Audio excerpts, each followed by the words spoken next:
Abiogenesis is a very big mystery in science. Darwin solved the big problem, and he came up with evolution. It was an observed idea where species evolved from one another into the various forms of life we have now. It was led by random chance and the patterns of natural selection. But the question of how the first self-replicating cell came into existence is still highly debated. It's very complicated, and while science has come up with many good theories, it's still something that theists like to drive home for atheists. There seems to be a gap in the knowledge of the atheists and a lack of a gap for the knowledge of the theist. And what is the big difference? Well, the big difference is God. The atheists normally take a position of, I don't know.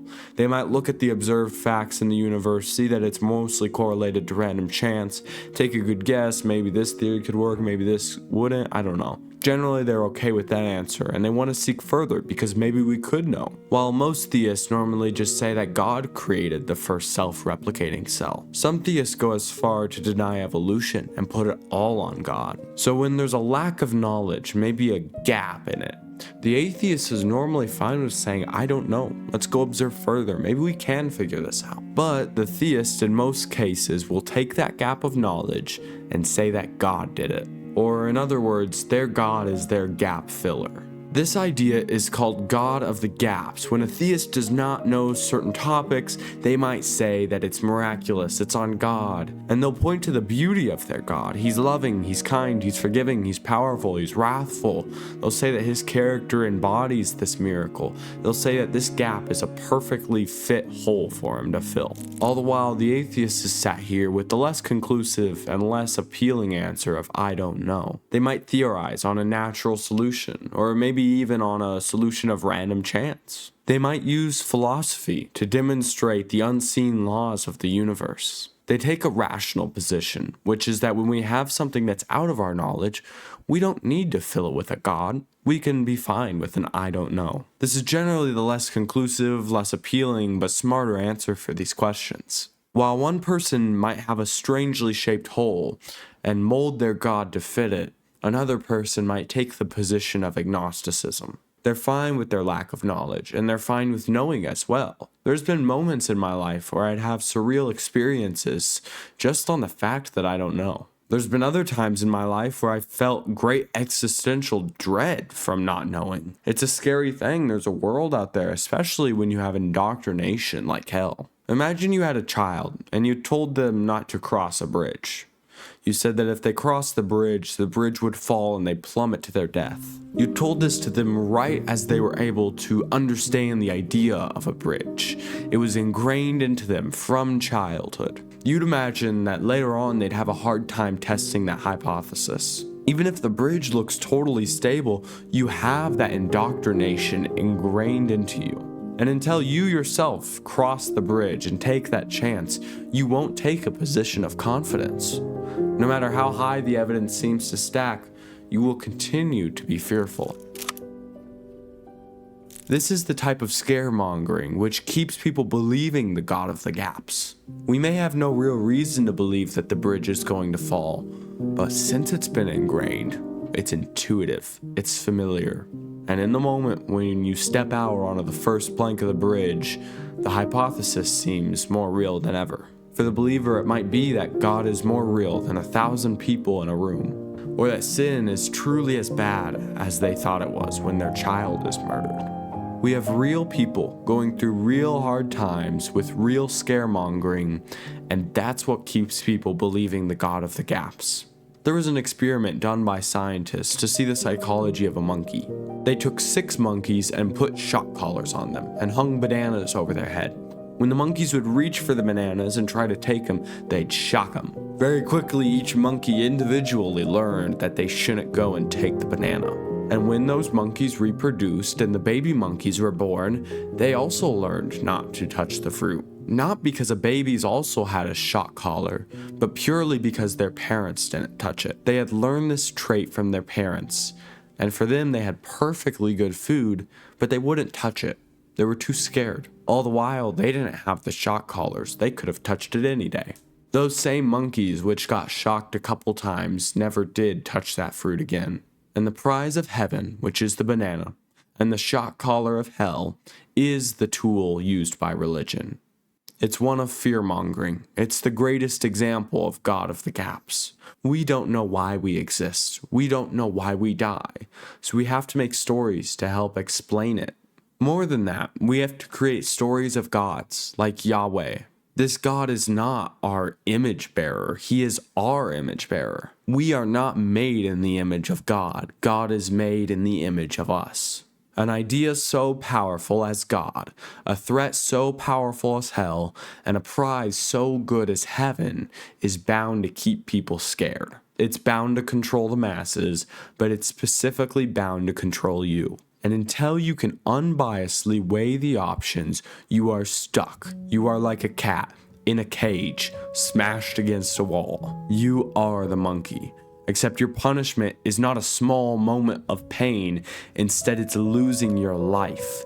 Jesus even said that you must give up your life. Do you really want to spend your life enslaved into this idea on which you were just told it was true? I get it if we have reasonable evidence to believe in a God, or even that Jesus Christ is the Lord and that the Bible's canon that we have now is the words of God. There's this level of evidence, a bare minimum that we must reach. And until we reach that bare minimum, we shouldn't even consider it as an option. Any hole can be filled by mass. Maybe I fill a dirt hole with 500 marbles. Or maybe I have a hole in the shape of an octagon. If I put many triangles or many squares or many circles in there, they will fill the hole, but they won't match. From what we observe of the hole, we need something that will fill it, will match it perfectly. And so far, the best we have of that is science. Science matches what we see of the observed world. I wonder why that is. Well, it's because that's what it's trying to do. It's trying to match according to the observed world which we have been placed into. I know that science doesn't solve everything, but it seems like as you study more that it's one of the best chances we have at actual factual matters. We can come up with hypotheses all day, but science says that we should test it and choose the one that is most aligned with what we observe in the nature. This gap on which so many people fill with their particular God needs not to be filled with ideas from the mind, but filled from nature. We don't need an octagon-shaped hole to be filled with squares or circles. We need an octagon to fill an octagon. Or perhaps a more real-world example. We don't have a dirt hole and fill it with 500 marbles. No, we fill that with dirt. Because it's observed, because it's natural. My point is that when we have a gap in our knowledge, we don't need to fill it with this vague hypothesis. We can fill it with what's observed. For example, abiogenesis. This idea is still considered to be a gap in our current day science by most people. We don't need an old, contradictory, outdated book to fill this gap. We need science. We need logic. We need rationality. We need a type of agnosticism that doesn't settle on comfortability, but rather seeks truth wherever it leads. I can tell you that I've earnestly seek truth, and the God of the gaps did it for me for a while. The fear-mongering, the pressure, the reinforcement each Sunday and Wednesday worked for so long. But one summer, I left the bias behind, and I allowed myself to think clearly. And when that happened, it took around 2 months for me to lose my fear of hell completely. In total, this was around a 2-year process of deconverting. I left behind my dogmas and allowed myself to think. This gap that had been filled so long with this stupid hypothesis was now leaving me. And when that happened, I began to see so clearly that that gap, which I thought was perfectly filled by God, was not actually. The hole was not made for God. God was made for the whole, meaning that these ideas didn't happen to perfectly align with the world, but rather they were written off what we would have observed. These ideas of God and religion were not observed, they were made. They were made to fix this gap in knowledge. It was God of the gaps. God is the gap for the unknown. And as we've gone throughout history, we've learned more, and God has become to be used less. Before, people used God to explain how we got here, and now we understand its evolution. That was the hard question. How did all of these species with all of this variety come into existence? And through observation and rational agnosticism, we came to know these things. I can guarantee you that if we figure out abiogenesis later on, that theists will stop using it, and they'll say, no, God used this mechanism to create life on Earth. And that'll be one point out of their repertoire. The apologetics of Christians are just trying to mold to their society.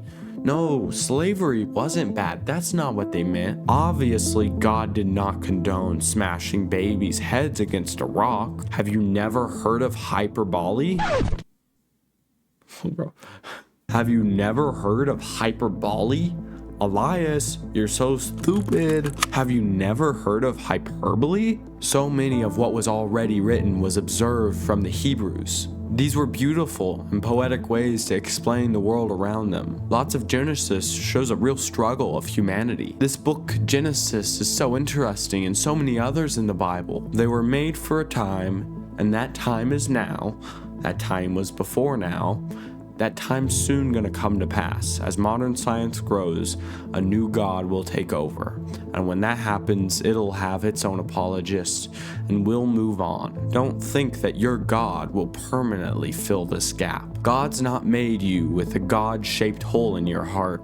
You've made a God that fills your inmost desire. And I believe that if you seek truth with the main motive of comfortability, you've already lost. Your brain has become futile. Only a measure to see how much you can follow through with your hedonistic desires. I'm not saying this is intrinsically evil, but if you're trying to follow truth, we must stay focused. We must know that bias cannot get in the way. The mindset of blind belief is one of ignorance. If anything is totally depraved, that is. To stop thinking, to stop being honest, to stop seeking truth. No one can take away your mind. Why are you giving it to them? Let's be real. Let's think for ourselves. Let's not let our parents think for us, or our pastor think for us, or our favorite apologist do the explaining as we sit back and watch. I feel like I've rambled on enough here, and I promise I'll be quiet pretty soon, but I have one more thing to talk about, and that is the Christian version 2 of God of the Gaps. God of the Gaps 2.0 is actually completely in tune with the Bible. It's all about the gap between humans and God. You see, humans are fallen. They're totally without good, and because of this lack of good, there's a barrier between them and the holy God who is good. So then, God sends himself into the world to die for himself so that his own wrath will be appeased, and the judgment he had for these people will now be on his son, which he crucified for a weekend. And then he brings them back to life, and now all these people can be forgiven under the condition that they believe on him. For anyone who's familiar with the Christian message, you know that that's not how most people present the gospel. Normally they highlight ideas like love or hope or peace or even justice and disregard ideas like wrath. They disregard all the quote-unquote pedantic ways that we confuse this message. He sent himself to appease his own wrath? No, you're misunderstanding it. That's what they'll say, but it's true. When you read the gospel, it seems like God is appeasing his own wrath. This is just one little way in which this gap between man and God is broken. When your story falls apart, you don't need more apologetics. You need to be honest, and you need to grow up. You need to think for yourself. You need to observe the world and be hopeful in what we can know. I think the best way to represent this is agnosticism, a hopeful skeptic. Honestly, the hopeful part is my own bias. I like living a happy life, and I find that having some type of motive or hope in the future helps me with that. But the position of agnosticism is purely rational. Yo, this guy's irrational. Not because we hold the right dogmas, not because we've reasoned correctly, but purely because we say that we do not know and we're open to change our mind. When there's more evidence, we'll look further into it. We'll come to better understanding. And that's what we emphasize here on this channel. We don't emphasize right belief. We don't emphasize correct dogma. We only emphasize those who have clear minds. We emphasize the ideas of open-mindedness and humility. One of my favorite things that the Bible teaches is to be humble, to not be so proud of yourself, to not think so highly of you in regards to others. I honestly wish God would do the same, but as humans, we should definitely aspire to be humble, to admit when we don't know, and use the 3 words, I don't know, powerfully. I don't know is a wonderful answer, but it's incoherent. It makes no sense when you pair it with dogma beliefs. I can't claim to know and then say that it's a mystery when we dig a little deeper. That position is one that's not thought out well. And we can know that because that's how unfalsifiable beliefs start. So for anyone who's taking my words seriously, and you're of some faith, you stand on a rock. This rock is your God, this God is your religion, and in between that is 2 points of knowledge. And right here in the middle is where we don't know. You've put a boulder there, and that's where you stand. That's your word. Notice that God is not over here. He's not over here. He's where the lack of knowledge is. He's in the ignorance. Christianity is built on unfalsifiable beliefs. It's built on the unknown. Where humans have lacked knowledge, they've put their specific God in their specific time. Who's to say that you're correct? Is your God the same God as your parents or as your culture? Have you met that minimum requirement of evidence to consider your worldview?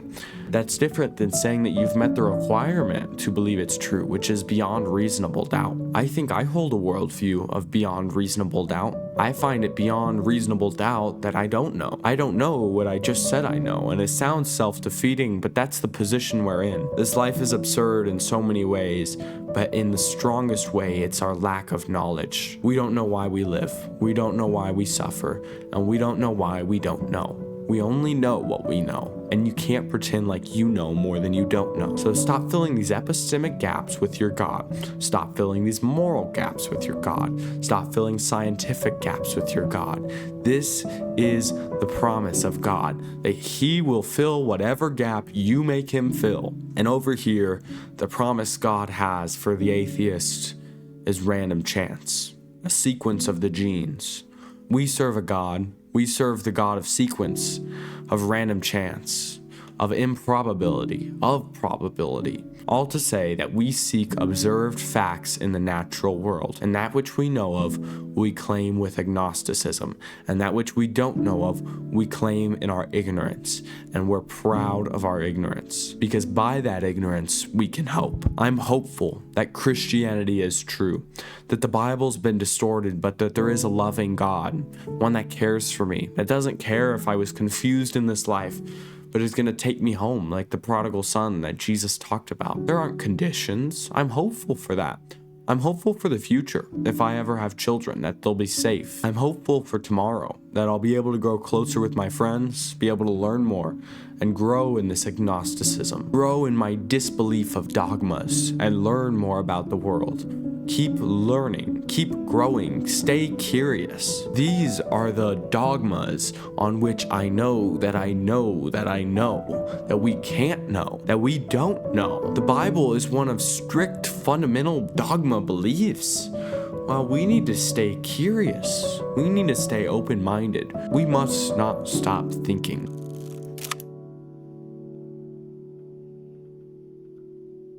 And that is the exact point of this video. Christianity does not thrive in knowledge. It thrives in the lack thereof. God does not appear to the wise and to the intelligent. He appears to the babies who do not know better. And in that lack of knowledge, God puts Himself higher. He's obsessed with His glory.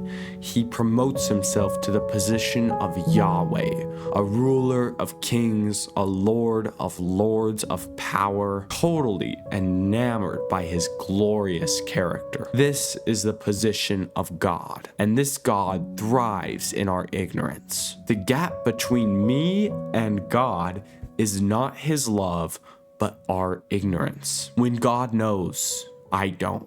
And when I don't know, He does. The gaps of our knowledge is where God lays. That's His Sheol. That's His rest. And every so often, when science makes a big enough leap in our knowledge and life slowly becomes less absurd, we see Yahweh slowly fade. He must move His bed to the next checkpoint as we slowly push Him off the plane of existence. A never-ending laughing soul. His existence is futile. It's marked in our ignorance. This is the existence of Yahweh. Where ignorance is, God lays his bed there. There is a gap of knowledge between humans and God. That is where his pride lays. That is where he is glorified. And that is where he has believers. That is where the fear-mongering is. That's where the pastors profit. That's where you keep coming again and again each Sunday. And that's where the reinforced beliefs come from. It's this gap on which the rationalist says, I don't know. And in their ignorance, the theist claims certainty. There is a gap of knowledge, and that is where Yahweh lives. Thank you guys for watching. If you support the mission of this channel, or you just like its content, please drop me a sub, hit me up with a like, comment below any stories you have, I read them all. And if you have any friends who are stubborn fundamentalists, you could send this to them. It might spark them up to keep thinking. But besides that, let's keep thinking. Let's stay curious. Let's grow in empathy for the purpose of knowledge in the form of art. We don't need a God to fill our gaps of knowledge. Yahweh is ignorance. His love is futile. God is dead.